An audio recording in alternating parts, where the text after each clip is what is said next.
항상 그렇지만 첫 경험 그리고 처음의 시간은 항상 설레이고 많은 긴장을 주는 것 같습니다.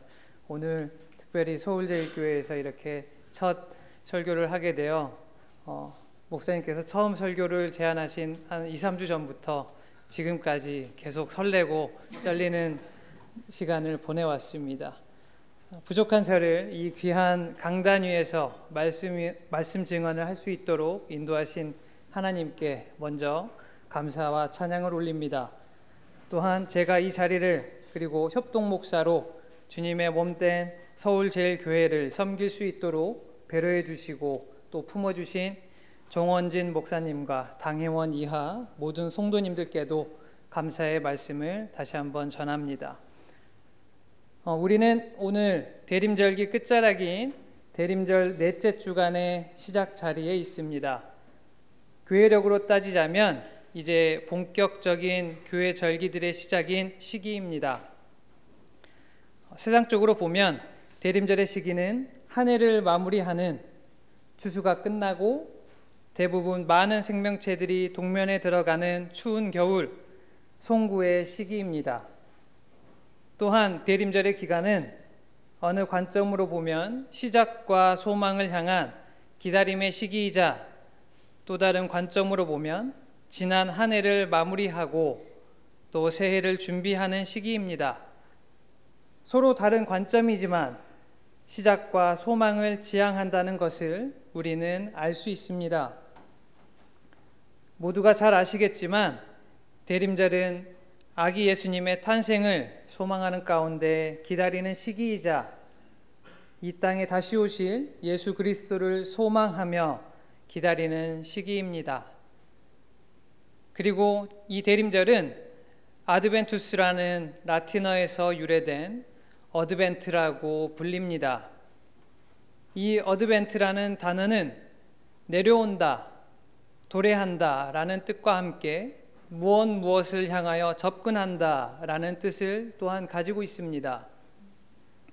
세상의 빛이요 소망이신 예수 그리스도께서 우리에게 도래하시고 우리를 향하여 접근하시는 때이면서 그런 예수 그리스도를 기다리며 깊게 우리 삶 가운데 묵상하고 하나님이 바라시는 모습을 향하여 우리가 접근해가는 시기가 바로 이 대림절의 절기라 할 수 있습니다. 오늘 말씀 증언의 제목은 채비하는 삶입니다. 채비라는 말은 대림절과는 너무 잘 어울리고 또 대림절을 잘 나타내주는 단어 가운데 하나라고 생각합니다. 채비라는 말이 가지는 가장 큰 의미는 바로 어느 일을 하기 위해 준비하는 것입니다. 그렇다면 우리는 성탄을 코앞에 둔 이 대림절의 끝자락에 어떤 채비, 어떤 준비를 하며 삶의 자리에서 그리스도인으로 살아갈지 오늘 본문 말씀을 통해 잠시 생각해 보고자 합니다.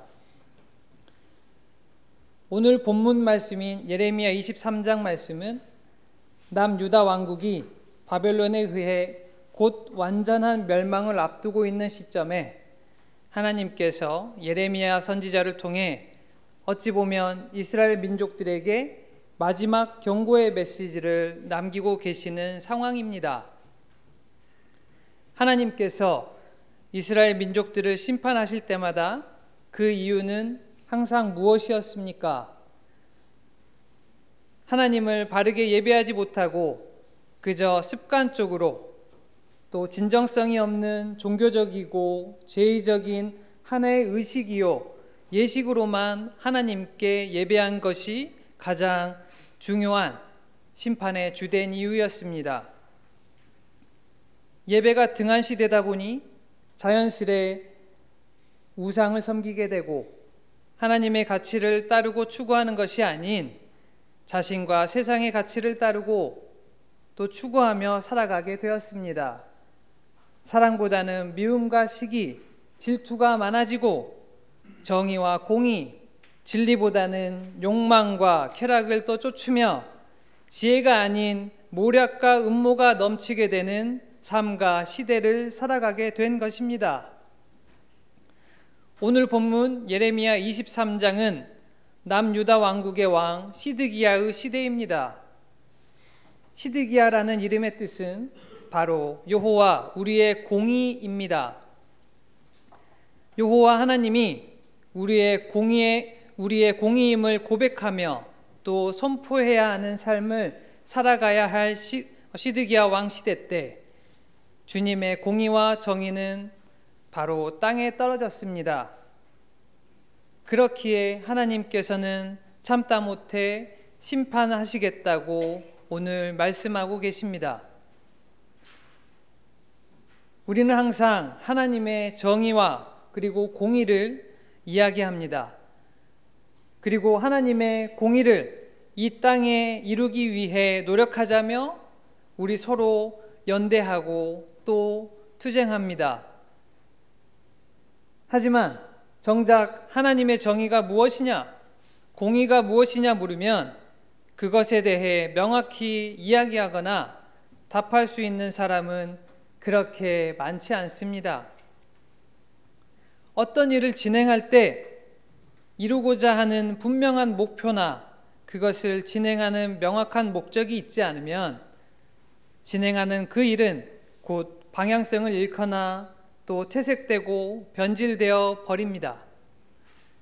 우리는 그렇기 때문에 하나님께서 말씀하시는 우리 그리스도인들이 추구하고 따르며 행해야 할 공의와 정의가 무엇인지 명확히 알아야 합니다. 그리고 그것들을 삶 가운데 그리고 삶의 자리와 우리의 삶의 현장에서 행하며 살아가기 위해 노력해야 하는 것이 바로 우리들 그리스도인들의 본분이요 그리고 하나님의 사람들이 가져야 할 자세인 것입니다.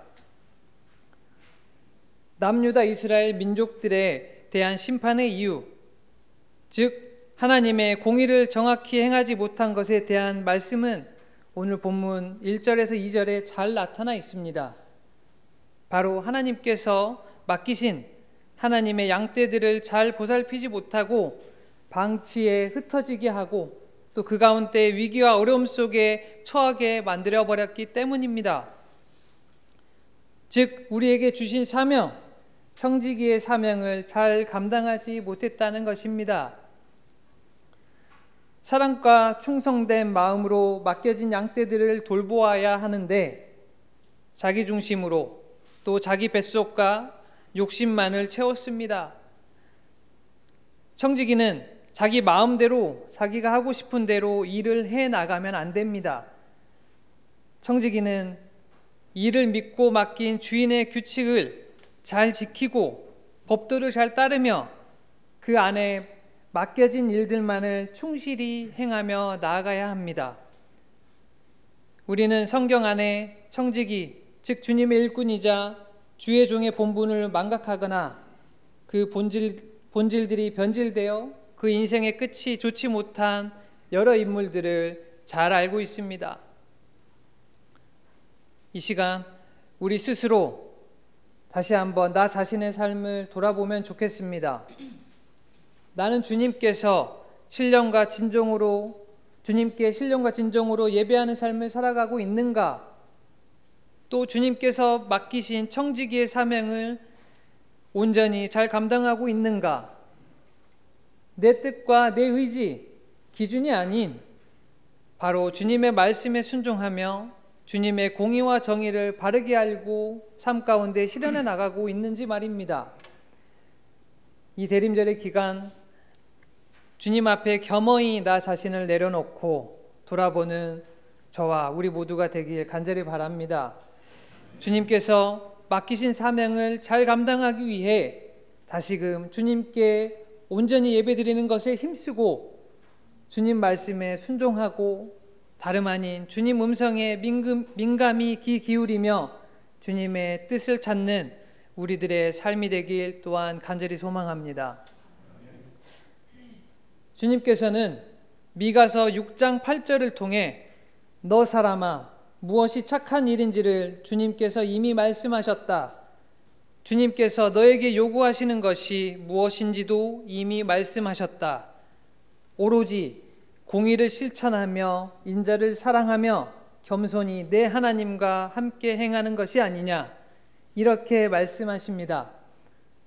그리고 또한 오늘 본문 말씀인 예레미야 23장 5절의 말씀은 또 이렇게 말씀합니다. 내가 다윗에게서 의로운 가지가 하나 돋아나게 할 그날이 오고 있다. 나 주의 말이다. 그는 왕이 되어 슬기롭게 통치하면서 세상에 공평과 정의를 실현할 것이다.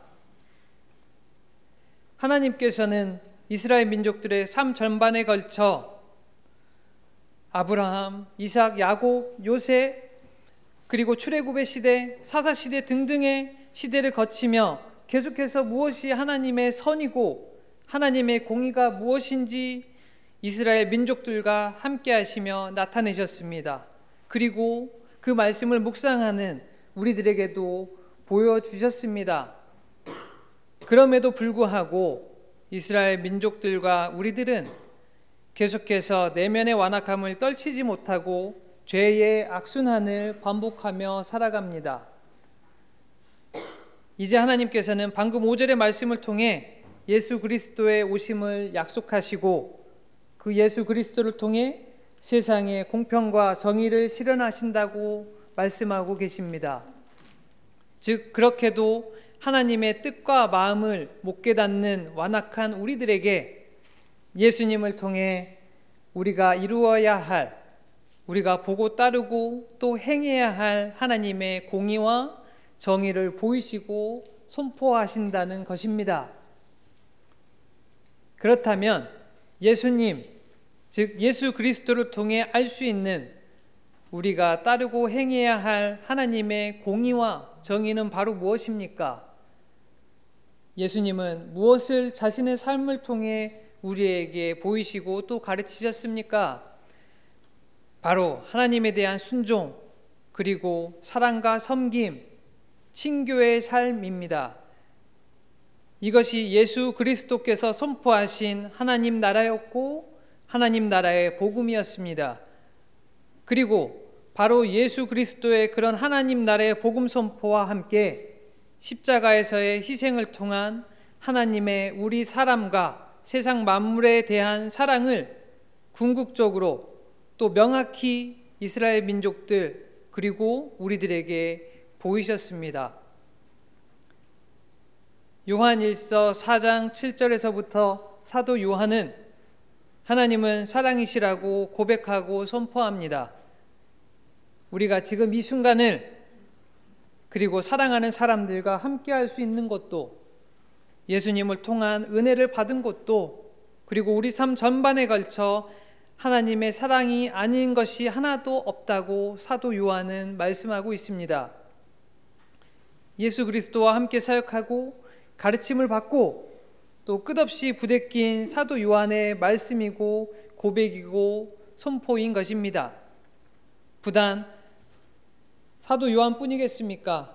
우리가 잘 아는 사도 바울도 하나님의 사랑에 대해 자신의 모든 서신서들에서 선포하고 증언하고 있습니다. 그리고 복음서들 또 성경 66권 자체가 우리들에게 지금도 살아 역사하셔서 말씀하고 계시는 것이 다름 아닌 바로 하나님은 우리를 사랑하시고 하나님은 사랑이라는 것입니다. 즉 하나님은 사랑으로 정의할 수 있을 것이며 하나님의 정의와 공의는 사랑이라고 말할 수 있음을 우리가 깨닫고 우리의 마음판에 잘 새기며 하루하루를 살아가야 할 것입니다. 이스라엘 민족들과 이 말씀을 묵상하고 나누고 있는 우리들에 대한 하나님의 사랑과 섭리는 오늘 본문에서 계속해서 잘 나타나 있습니다. 5절 이하의 말씀인데 그 가운데서 특별히 7절에서 8절의 말씀을 더욱 주목해서 보면 좋겠습니다. 그러므로 보아라, 그날이 지금 오고 있다. 나 주의 말이다.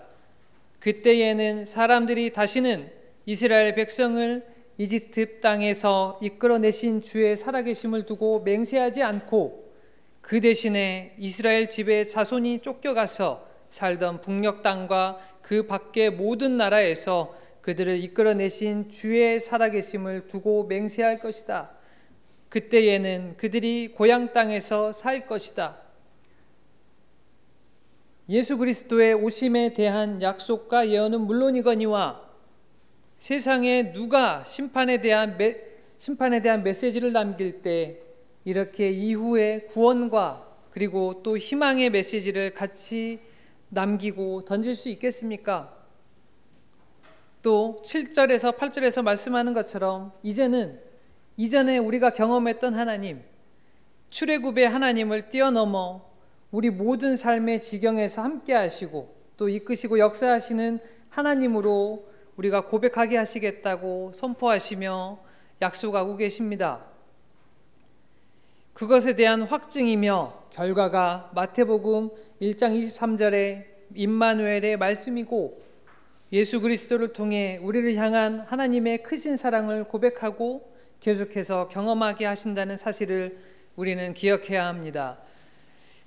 이 임마누엘의 고백은 이스라엘 민족들의 삶, 그리고 또 우리들의 삶, 그리고 성경에서 계속 하나님의 사랑을 고백하는 것입니다. 하나님이 우리와 함께 하신다.